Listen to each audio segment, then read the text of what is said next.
of the professors in our College of Dentistry said it's very important when you move to a new community to find an organization that you like to belong to. So I thought about it, and I considered several organizations in San Pedro, and I decided to join the San Pedro Chamber of Commerce. So this has been back in the early 60s, and I belonged to the Chamber of Commerce for a few years, and they said, well, now you're going to be the chairman of the new member committee. So I said, well, I will give it my best shot, and they said, we have a wonderful committee that will be helping you, and it included Chuck Soderstrom and Hal Hanley from the Bank of America.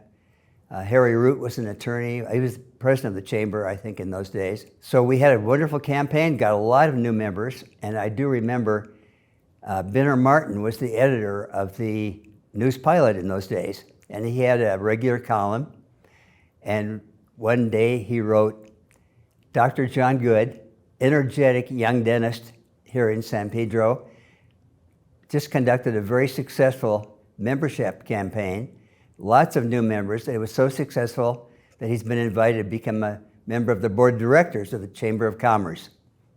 So then I became a member of the board, and one of the most interesting projects we had early on was to find a new manager.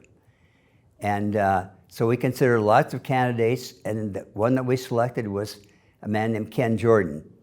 Ken Jordan became a beloved manager of the San Pedro Chamber many, many years. He was such a close friend and a wonderful man. And in the San Pedro Chamber office, the meeting, one of the meeting rooms there is now named the Ken Jordan Hall. One of the other things that was exciting while we were involved with the Chamber of Commerce was the final trip of the Ferry Islander from Terminal Island to the ferry building here in San Pedro. The Chamber of Commerce arrangement, it was on November 14th, 1963, and we had a big crowd on board. There was a huge band. We had food, we had drinks, we had singing, we had dancing, and it was the last final cruise of the Islander to San Pedro from Terminal Island, and from then on we had to go across the bridge. But we missed that wonderful old ferry, the Islander.